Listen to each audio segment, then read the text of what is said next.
Namaste. Salutations. Happiness as the goal of human life. I would say happiness is the ultimate goal of human life. Why only human life? All expressions of life, all forms of life, be it an animal or a tree or human beings, all of them ultimately seek happiness. When you are happy, you feel at home, you feel having arrived, you feel you are yourself. You don't want to move from that state of happiness. There is no more seeking for anything else, and that is how we know we have attained final and full happiness. Now, theologians and religious and spiritual teachers talk about God as the ultimate goal. In Vedanta, the Hindu tradition which I represent, we talk about moksha, final liberation or freedom. In Buddhism, they talk about nirvana, the final state of bliss and fulfillment. So, whatever word you use, God, happiness, nirvana, moksha, joy, bliss, or a sense of buoyancy, you may use any word, but all of them indicate the same state of mind, same state of consciousness, where you feel a sense of total fulfillment. And this is what all of us, all over the world, are seeking. That is what we said, happiness is the goal of human life. And I don't think any one of you will have any dispute about that proposition. Even the Declaration of Independence, on which the entire culture of United States is based, says that these are inalienable rights of humanity. Which are those rights? Rights to liberty, right to life, and right to the pursuit of happiness. See, you have been pursuing happiness for the last 250 years in United States. But are we really happy or not is a different question. We have created enormous riches, wealth, objects of comfort, and then we sit down and ask this question, am I really happy? We all have our own doubts. Am I happy? Am I content? Am I satisfied? Or am I frustrated or dissatisfied?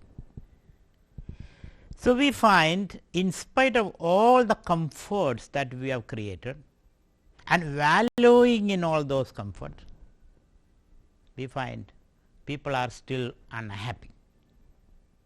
We say comfortably unhappy. That is our state now. So, one has to explore why.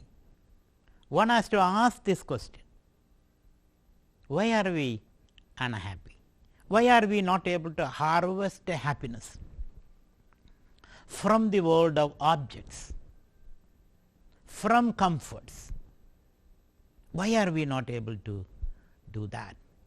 This is the question I would like to explore in this presentation. Why are we not happy in spite of all the comforts, in spite of all the achievements that we have made? And we find that we are not seeking for happiness in the proper way. Though we all want happiness, we are looking for happiness in the wrong places. We look for happiness in the accumulation of money, maybe exercise of power. We are looking for happiness in the exercise of power, because money gives us control over things. You can command anything in this world if you have money. Power gives you control over people. You can move people anywhere in whatever way you want if you have power. So, we are seeking happiness by the accumulation of money, by the exercise of power, or by indulging in our desires, pet desires. When a desire arises in the mind, indulge in it. So, through indulgences of desires, we are seeking happiness. And we find all these projects have come to total failure. We are not happy by accumulating money or exercising power or indulging in objects of indulgences or the sensate world. We are still unhappy. So, that is why this realization is very important if you want to be really happy. The realization that these objects or these pursuits cannot lead you to happiness. So, at this point we are leading an extroverted life, a life where you look outward and you see the world outside, and you think the world as it is today make you unhappy. Therefore, you want to rearrange the world, you want to fix things, you want to move the furniture from this place to from this corner to that corner, you want to take the picture, the painting from this wall to the other wall. You are trying to rearrange the objects in your environment, expecting or thinking that will make you happy. So, this project of rearranging external world for your happiness, and then we find different people have different ideas of rearranging.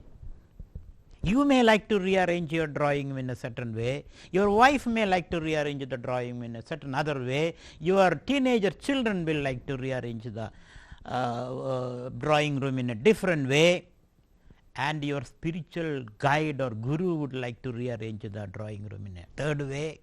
So, this way you are nowhere, you feel utterly confused.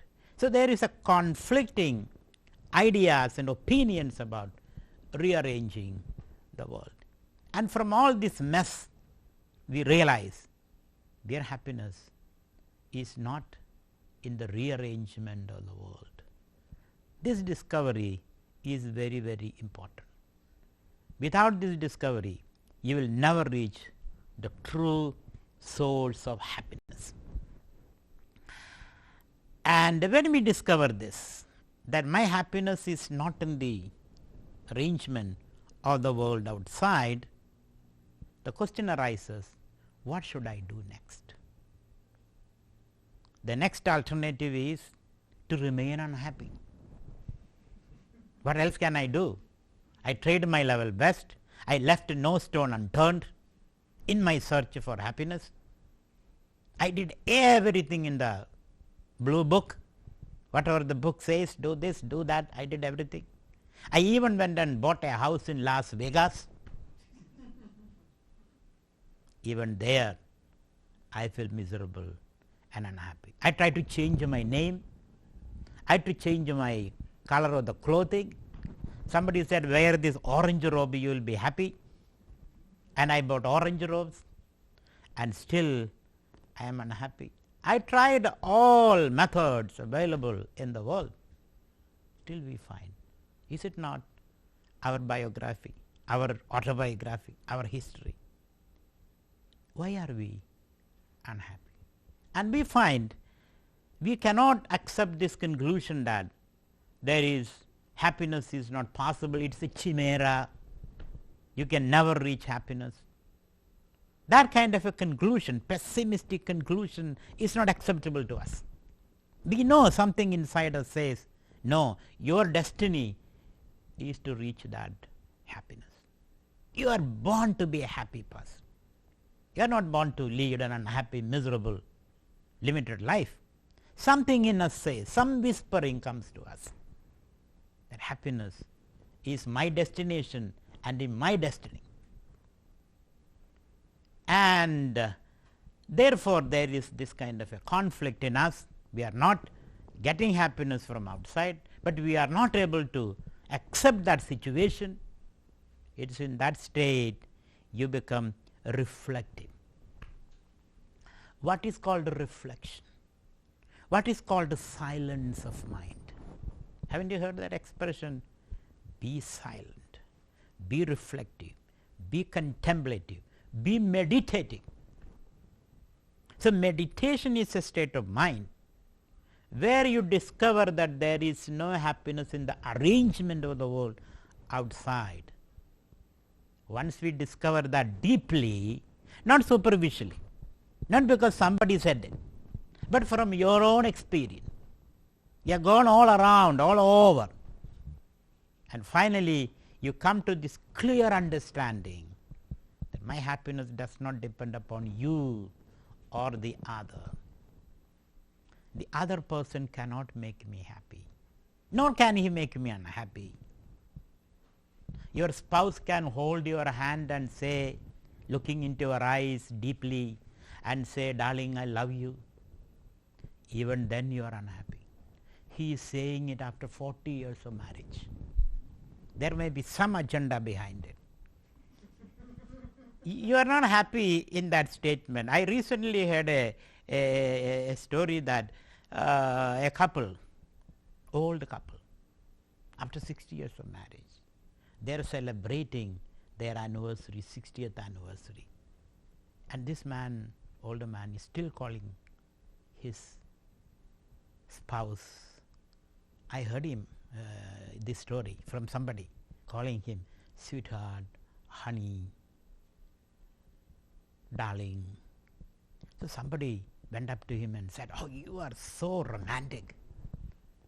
After 60 years of marriage, still you are calling her all these endearing words. So he said, between you and me, I have forgotten her name. I am just trying to recall her name. So these words comes to my mind, which I have been repeatedly using. That is for the secrets. Otherwise, I would have called her by her original name. So the idea is that even if somebody tried to make you happy, make a cup of coffee and give you, say nice words, say you look wonderful and beautiful, you have your own doubts. Does he really mean it? Because when you say these words, you don't mean it. So therefore, you take others' words also in the same spirit. So my point is ultimately, nobody can make you happy. So therefore, give up that idea that somebody is going to make you happy. And the same thing is true reversely. Nobody can make you unhappy also. If you think somebody is the cause of your unhappiness, you are mistaken. Nobody can make you happy or unhappy. This realization makes you a silent person, a quiet person, a meditative person, a reflective person, a contemplative person, a spiritual person, a godly person. You are on your way to nirvana when this silent mind is attained, where you are not accusing anybody for your state of happiness or unhappiness. You are not accusing anybody. You are taking responsibility for your own happiness. If you are unhappy, you are responsible. If you are happy, equally, it is your privilege to be a happy person. And this is how we come to this very firm conclusion that nobody can be accused for my happiness or my unhappiness. Now, where will we go? What is the next step? And once I know my happiness is not outside and that is my ultimate goal, that is my God.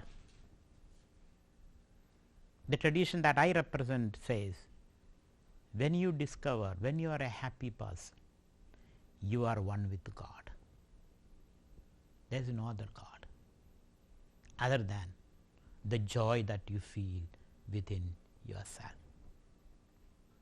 That is to be understood clearly. So, whether you say God or moksha or nirvana, whatever word you use, this has to be experienced by you, within you. And how do we go about it is the question. The first question, the first idea is that happiness is not outside, and when you realize that your mind is quiet, mind is meditative, then where is it, the happiness that I am seeking? Some people say it is in your mind. Happiness is a state of mind, is a feeling, is a mood that you create. Some people try to do that. They try to create a mood by changing the painting on the wall, or maybe arranging the books in a certain way. They are trying to create a mood. And on analysis, on reflection, we understand happiness is not just a feeling, because feelings can come and go. I can give you a feeling of happiness by saying nice words to you, but that happiness, that feeling won't be lasting long. So, those who have investigated this question, they say happiness is not outside you, happiness is not a mental property or a feeling, happiness is your nature. It is a very profound discovery made by the Eastern wisdom tradition. Happiness is your nature. You do not have to seek happiness outside, you have to realize your happiness inside. As you are today, your nature is happiness. It needs a lot of reflection. Without that reflection, without that contemplation, conviction, this will not be experienced. So, happiness is your nature. It is just behind the mind. It is not a feeling, it is a fact. Happiness is a fact which does not have to be created. So, how do I realize that fact? As somebody said, happiness is to be realized, not to be reached. How do I do that? It can be realized through meditation. So, as we say in our wisdom tradition, if you need comforts, you have to work hard. If you need a happiness, you have to meditate. So, meditation is the way to be a happy person, or the way to realize your happiness. Now, what is meditation? How do I meditate? Meditation is simply watching your mind and the flow of thoughts. When we watch our mind, whether you are happy or unhappy, whether you feel a certain mood or a different mood, when you watch your mind, you are able to go behind the mind and realize your true nature.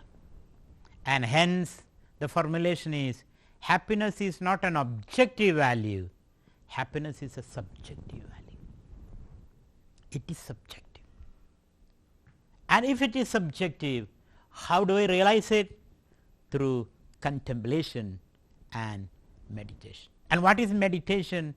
Meditation is watching the thought flow, all kind of thoughts, good thought, bad thought, indifferent thought, happy thought, unhappy thought, because sometimes a happy thought can make you happy, but that is not lasting, because that happy thought also can change. So, friends, finally, we have to come to this discovery that happiness that I am seeking, the God that I am seeking, the nirvana that I am seeking is my own nature, and hence I have to discover myself. and in the discovery of yourself is your happiness. Like the statement of Socrates. Socrates said, know thyself, and your Western civilization is built upon that statement of Socrates, though you have forgotten that statement. Jesus Christ said, the kingdom of heaven is within you, though we have forgotten that statement. So, these two great pillars of Western civilization, Socrates and Jesus Christ, both of them said the same thing: seek within. And when you seek within, you will come upon this inner joy, and that inner joy is what we all are seeking. And that inner joy is something which is lasting. All other joys that you get from the world outside is fleeting, isn't it? When you eat ice cream, how long can you be happy? How many ice creams you need to be happy? One ice cream, 2, 3, 4th ice cream, you start to screaming, isn't it? So, ice cream doesn't make you lastingly happy. So, this discovery is very, very important. This does not mean you should not eat ice cream. You can happily eat ice cream, not for happiness. That is very important. That formulation is very important. Does not mean you should not eat ice cream, you should not have a good house, you should not have a beautiful car. All these things you can have, provided you have discovered your happiness within yourself. So, friends, it is a choice. To be happy is a choice. You can just stretch your hand and say, today I am happy, today I am happy. You can stretch your hand and say that, and it is all yours freely, like the sunlight. The sunlight is freely available. Just open the window of your drawing room and the sunlight rushes uninvited. You don't even have to invite it. Uninvited, it rushes into your drawing room. Similarly, when you allow it to happen, that is why we say happiness is to be invoked, not created. To create means you have to put things together. To invoke means something solidly available within you is brought forth into your active awareness. It is there latent and hidden in all of us. Happiness is a value which is latent and hidden in all of us. What we have to do is to make it patent, manifest it. That is all what we have to do. And how do I manifest this? You have to allow it to happen. So, you maybe you can say I am happy, instead of saying I think I have got a terrible headache. I think I am unhappy today. I don't know what is happening to me. If you say you have a terrible headache, the whole world will echo and re-echo what you say. If you say that I am okay, haven't you heard that formulation? I am okay, then you are okay. If I am not okay, you are not okay, and I will not let you to be okay also. So, that is the, so that feeling that I am okay, you can create that thought, and that thought can be created only when the conviction comes, and the conviction is possible through meditation. So, friends, all your attempt to be happy, and you cannot escape from that search for happiness. You cannot postpone that search for happiness. You cannot say no, I am not interested in happiness. Anybody in this room who says that I am for a change, I want to be unhappy? I am tired of being happy. Nobody can say that. It is a choiceless seeking. You cannot choose that. You have to, if at all you have to make a choice, you have to choose to be a happy individual. So, I would say our ultimate purpose to be a happy individual, and that is your choice that you make, and that is easily available. Happiness is easily available. You don't have to make any effort. To be unhappy, you have to make an effort. To be happy, you don't have to make an effort. On the contrary, if you make an effort to be happy, mark my words, if you make an effort to be happy, you will be positively unhappy. So, just let go, as they say, just let go. Then you fall into your own that oceanic blissful self, and you realize your nature as pure bliss, pure joy, pure happiness. And once you are a happy person, some people say, when I am happy, I will become, then there is nothing to do in this world. Once you are happy, there is nothing to do in this world. Won't I become a very lazy person thereafter?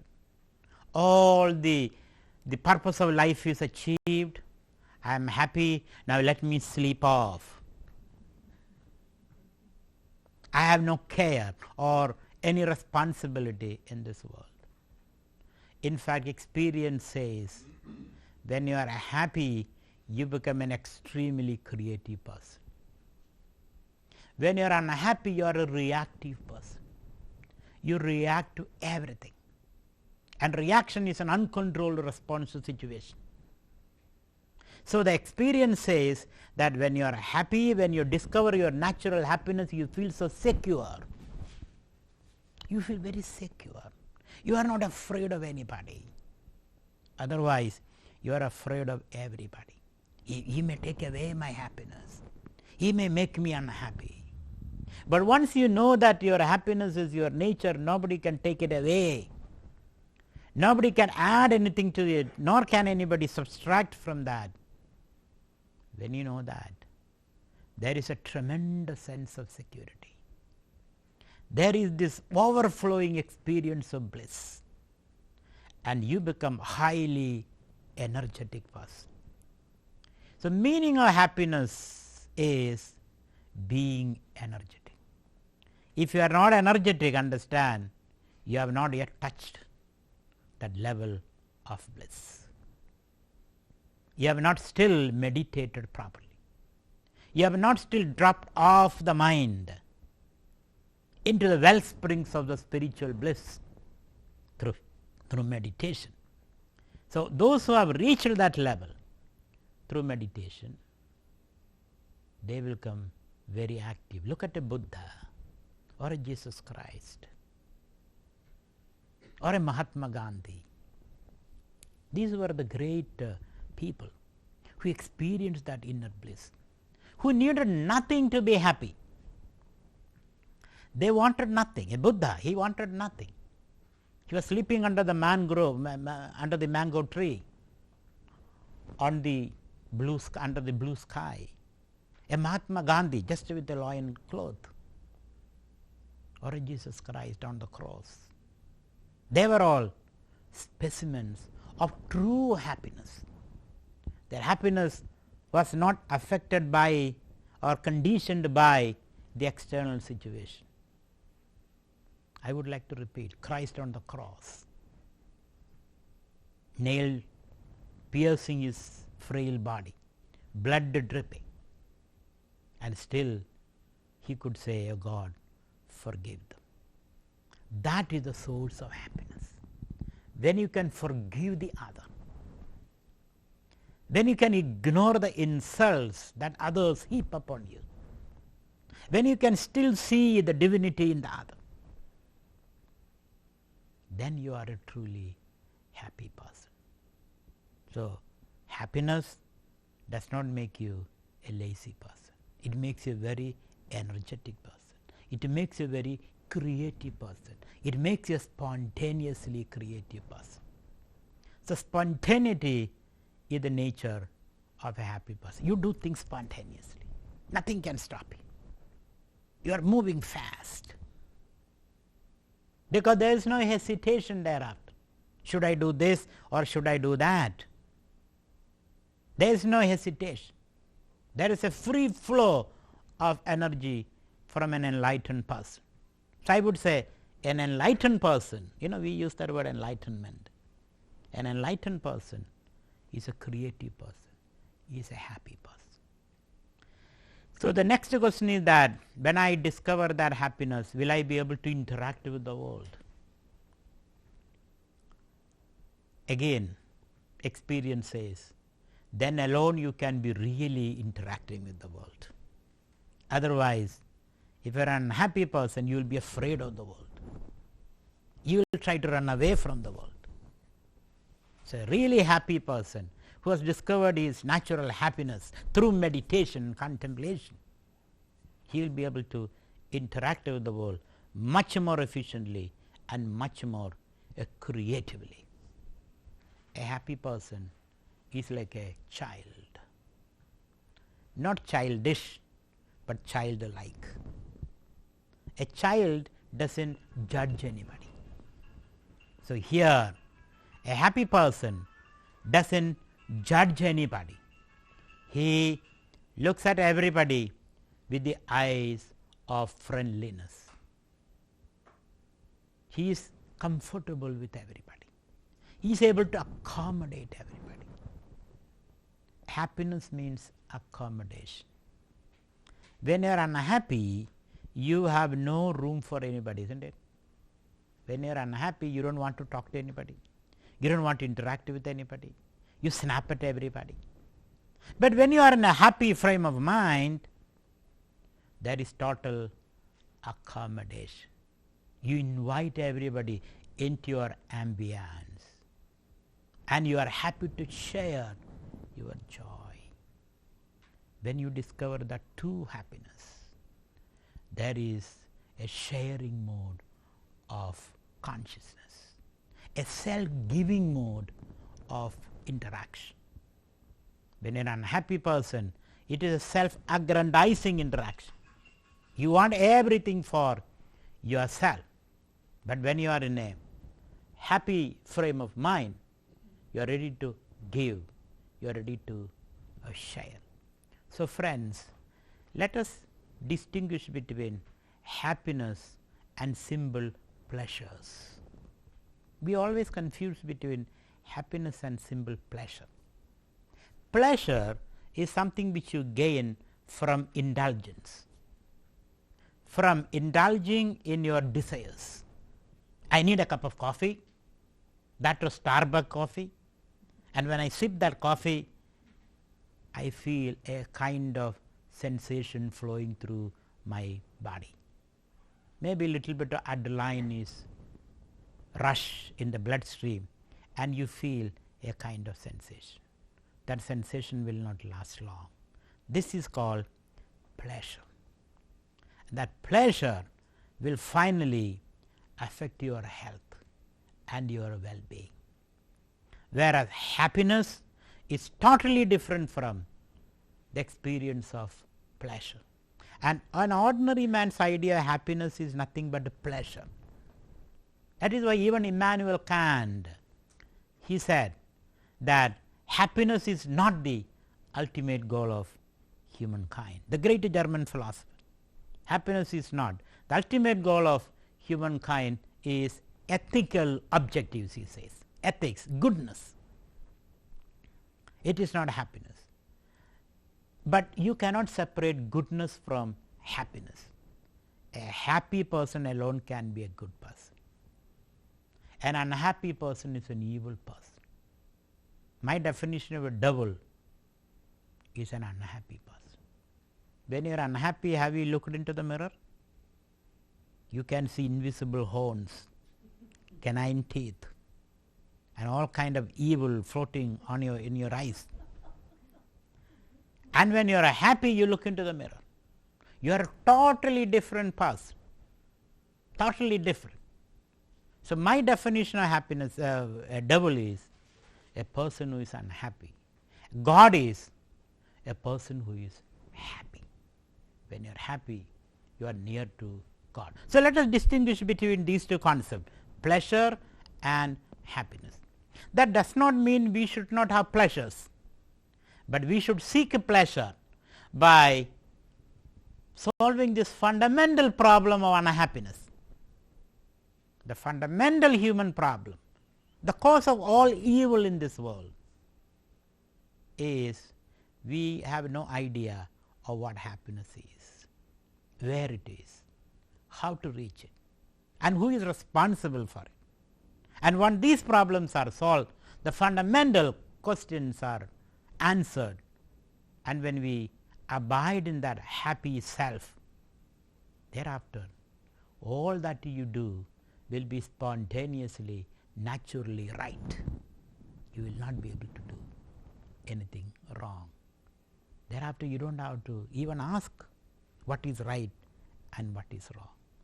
That is the life of a Buddha. That is the life of a Christ. That is the life of a Mahatma Gandhi. And that is what we all are seeking. That is why it is said, happiness is the ultimate goal of human life. Let me give you a simple story. Once a dog walked into a mirror hall,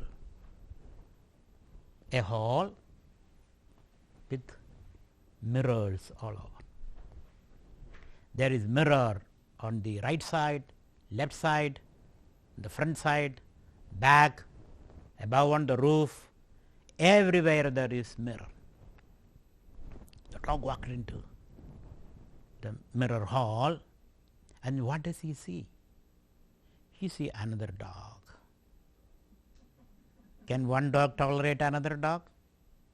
Whether he is underdog or upper dog or whatever, he sees another dog, and he couldn't tolerate this dog, and he just showed his canine teeth, and he became angry, and he started barking. And when this dog barked, what does he see? All other dogs started barking. He saw millions of dogs in the mirror hall, and he couldn't tolerate even one dog. Think of all these dogs in the mirror hall. So this dog barked, all the other dogs barked, and the more he barked, the more other dogs barked.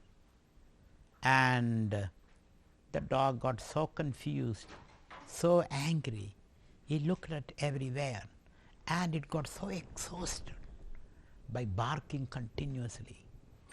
And finally, the dog jumped out of the mirror hall, so exhausted and tired, and went and lay down outside. In the cold, outside it lie down. And in the same mirror hall comes a Buddha-like person, an enlightened person. And what does he see? All enlightened people everywhere. And he is so happy. He started smiling, and he found everybody smiling, and he was so happy. He stood there and looked all around and felt so joyous and happy. What does this story tell you? The story tells you, if you are unhappy, then you find everybody as unhappy. If you are happy, then everybody reflects your happiness. So friends, the story teaches us, the moral of the story is that we have to discover our happiness within ourselves through meditation. And once we discover our happiness within ourselves, then you can be anywhere, do anything, do any job, have any kind of relationship. You bring joy into your relationship. If you yourself are unhappy, you bring only unhappiness in the relationship. People generally ask me, why our relationship are suffering? Why nobody likes me? Why people runs away from me? Our relationship sour. Our relationship become miserable because we are expecting happiness from each other. You go as an unhappy person into a relationship, and two unhappy people coming together, you can expect what will happen. There will be unhappiness to the power of 2, isn't it? When two unhappy people come together. So, when two happy people come together, there is happiness to the power of 2. So, it is our responsibility to understand that my happiness is within me and share that, and the more you share, the more you have it. Some people are afraid of sharing happiness, because if I share it, I may lose it, isn't it? It is not like cutting a check. If I write a $10 check, then I lose that much money in my bank balance. It is not like cutting a check. It is like lighting a lamp. When you light one lamp from another lamp, there are 2 lamps. The first lamp, the mother lamp, let me say, doesn't lose anything. As many lamps that you have, so many points of light, isn't it? Similarly, a happy person, when he shares his happiness, that's another very important thing I would like to share with you. That happiness is to be shared. That is the only way to invoke it. How do you make a spring activate? How do you activate a spring? By drawing from it, isn't it? If you don't draw continuously for a spring, it dies. It goes somewhere else. Whoever draws water, there the spring flows. Similarly, unless we share this joy and happiness, you will not be able to continuously experience this. Let me explain it with an example. If I give you $100, what will you do with that? You will not tell anybody. Very quietly, secretly, you put it in your bank. Not even your wife will know it, because if she knows, she may make a demand. So, you will keep it secretly. That is one kind of a pleasure you get by hoarding things, by accumulating things. On another side, let us say, once you opened the window, parted the curtains, and what do you see? You see the sunrise or the moonrise spreading the eastern sky and the colors. You are so happy seeing that. What will you do at that time? You will call everybody, please come and share my joy, because those joys you want to share with everybody. So, let us not have this misunderstanding, this usual habitual misunderstanding, that by sharing happiness you will lose it. By sharing happiness, you have more and more of happiness. So, let us learn to share it. Let us learn to invoke it. Let us not blame the other for our unhappiness. Happiness is your nature. It is the God who sits in your heart, whispering you all the time, look at me, turn your attention to me, I am here, please listen to me and invoke me in your life. And the more you invoke it, the more you have it. So, we all are born to be happy. We are not born to be unhappy. And this discovery of happiness within oneself through meditation, whether it is individual meditation or group meditation, is the only way to reduce violence in this world. There is no other way that I can see any way to reduce violence in this world, to create a peaceful and a happy society. Each one of us have to turn within oneself, not just to the mind, because mind is full of thoughts, full of memories, and our memories are not happy memories anyway. All of us have got a lot of unhappy memories. So, I am not talking about those memory mind, I am talking about just going beyond the mind simply by watching. realize your inner joy and make a difference to this world. Thank you very much. Yes.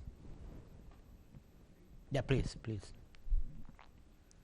You say like through meditation you sit back and contemplate and analyze thoughts, but where do these thoughts come from that I don't These thoughts come from your memories. We have a large basement, a stock of memories accumulated from the past, maybe past lives. All those memories are waiting for manifestation, expression. So, as a result, when you sit quiet, these memories rush into your active consciousness, into your awareness, which are not that pleasant all the time. And we store all the bad memories. Good memories we easily forget. Bad memories are stored. Somebody insulted you, remember it. Somebody praised you, never remember it. Somebody did a nice thing to you, you now don't remember. Somebody did something bad, you remember. So, all these memories rush into the screen of our mind when we sit quiet, and the beauty is that those are only memories. They are not there, they are not your present experience, they are only memories.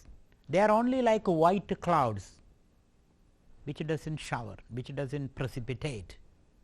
So, just look at those memories with an awareness, they are only memories. So, let these thoughts come, play about for some time, and then they dissipate. But if you start reacting to those thoughts gain a life of its own. They gain power over you. It is your reaction to thoughts which gives them power, isn't it? When somebody says you are stupid and you start reacting and prove he is right. So, you simply look at him, what is wrong with you? And he will become quiet. So, these thoughts, let them come, play about, and then disintegrate, and you simply watch, like you watch the flow of a river, or clouds gliding in the sky, or a flock of birds flying in the sky. You simply watch them, or waves in the ocean lapping at your feet. Simply watch them, or like your grandchildren playing about around you. Watch them, don't grab them. When they grab, they will say, I am leaving. Just watch them. That is what you should do. When you watch, these thoughts stop. It is like sometime when you sit, you shake your thighs, don't you? Shake your thighs like this with no rhyme or reason. There is no purpose. There is no purpose in shaking these thighs. Everybody notices, you are the only person who does not notice. Then everybody looks at you, you also, oh. And when you become aware of what you are doing, when you become aware, you stop shaking the thighs. Similarly here, when you become aware of the thoughts, they simply lose their power over you.